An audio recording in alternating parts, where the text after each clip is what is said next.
Story 1. The Strange Shopper. My name is Ethan. I'm 23 years old and work at a Target in a small town called Oak Ridge, Oregon. Since I'm not currently in school, my manager often schedules me for late-night shifts. Back when the store operated until midnight, I worked these shifts regularly. This particular night, my shift was from PM to AM. Only a few of us were working, some stocking shelves and 1 or 2 cashiers handling the registers near the entrance. Our Target is located in a quiet, forested area, so we didn't get much business during the late hours. It was a good time to restock. I didn't know the other employees working that night very well, but that didn't matter since the store was big enough that we rarely crossed paths. I started my shift organizing the shelves in the electronics department. I had my earbuds in, playing some music to pass the time, as there weren't any customers around. Around 9:45 p.m., man came by, browsing the video games. He asked me if we had a certain title in stock. I checked and told him we didn't have it, but I could order it for him. He smiled, said it wasn't a big deal, and walked away. As he put the game back on the rack, I made the mistake of making eye contact. It was brief but uncomfortable. He quickly left the area, and I got back to my work. By midnight, the store was almost entirely empty. I moved over to the home goods section to restock shelves with new shipments of small appliances. While I was placing coffee makers on a shelf, I noticed someone in the next aisle, watching me. As soon as I looked up, the person turned away. I stepped closer to the end of my aisle and realized it was the same man from earlier. Something about the way he acted felt off. He didn't have any items in his hands and seemed to be lingering. I tried to shake it off, finishing my task as quickly as possible. When I glanced back at the aisle where I'd seen him, he was gone. I took the empty cart to the stockroom, hoping to avoid running into him again. Once inside, I stayed in the employee lounge for a while, scrolling through my phone to calm myself. After some time, I decided to restock in the grocery section. I figured it would be busier since the night shift stockers tended to focus there. In the refrigerated section, I was filling the shelves with milk cartons and yogurt cups when I heard the door to the cooler swing open. The noise caught my attention. Peering through a gap between the crates, I saw him, the same man. He was inside the employee-only area, standing just a few feet away. My heart raced. I ducked down and slid behind a stack of boxes, hoping he hadn't seen me. I couldn't understand what he was doing there, but my gut told me this wasn't some random coincidence. I stayed hidden for what felt like forever, hoping he'd leave. The sound of his footsteps grew louder. I held my breath and peered out cautiously. He was standing right in front of the stack of boxes, staring directly at me. His face twisted into a grin that sent chills down my spine. Before I could react, he lunged forward and grabbed my arm. I yelled, shoving the box of yogurt cups between us. It burst open, spilling everywhere. As he stumbled back, I took my chance and ran, not stopping until I found one of my coworkers, a guy named Rick. Panting, tried to explain what had happened. Before I could finish, the man came walking down the aisle toward us, smiling like nothing had happened. He claimed he was with corporate, saying he was conducting a surprise inspection. He apologized if he'd scared me and insisted it was all a misunderstanding. Rick seemed to believe him, but I didn't buy it. I confronted him, asking why he'd grabbed me in the cooler. He dodged the question, saying he was trying to stop me from causing a commotion.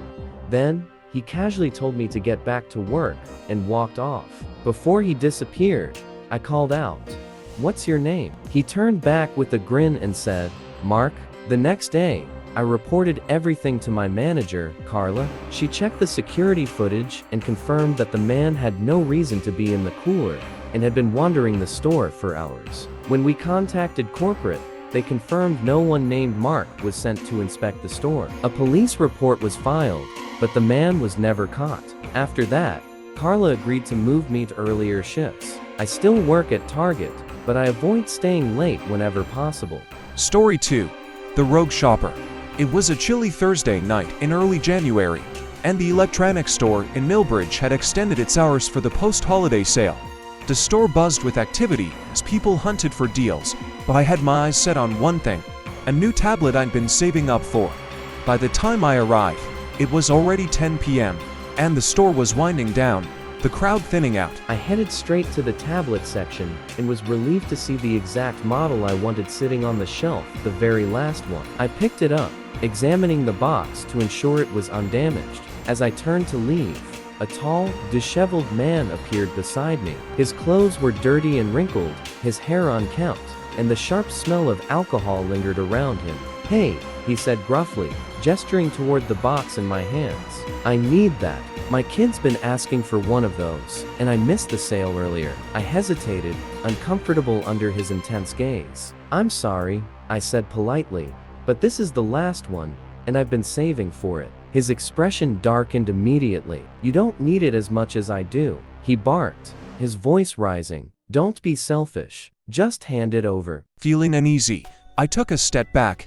"I'm really sorry, but I can't do that." Without waiting for a response, I turned and walked briskly toward the checkout counter, trying to put distance between us. As I stood in line, I could feel his eyes boring into my back. He lingered near the aisle, muttering angrily under his breath. Other customers glanced at him warily but said nothing. The cashier must have noticed the tension because she quickly rang up my purchase and wished me a good night.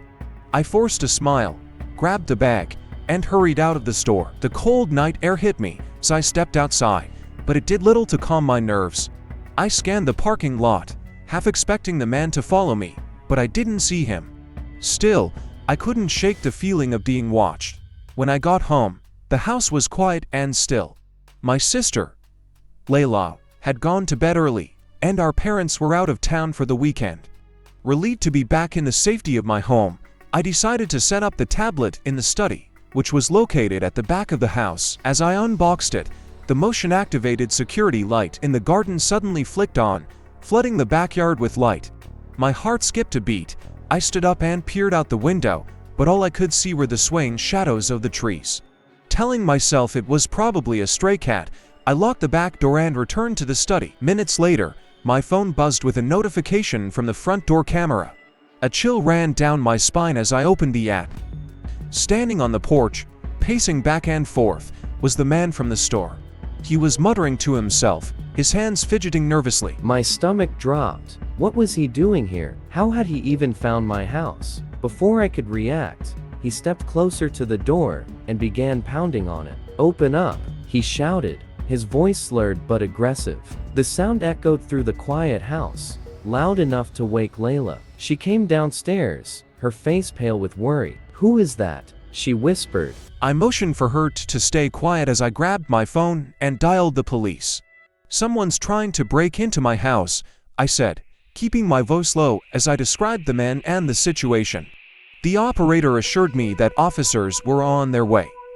The pounding on the door grew louder, each thud reverberating through the house. "I know you're in there," the man yelled. Layla clutched my arm, her eyes wide with fear. "Go upstairs and lock yourself in your room," I told her. She hesitated but nodded, retreating up the stairs. Just as the pounding stopped, a loud crash came from the side of the house. My heart raced as I realized he had smashed one of the study windows. I grabbed the chair and wedged it under the study door handle, creating a makeshift barricade. The seconds felt like hours as I listened to the sounds of glass crunching underfoot and the man's muttered curses. My only comfort was the operator's calm voice assuring me that help was on the way. Finally, the distant wail of sirens broke through the tension. Blue and red lights flashed outside, and moments later, I heard the police shouting commands.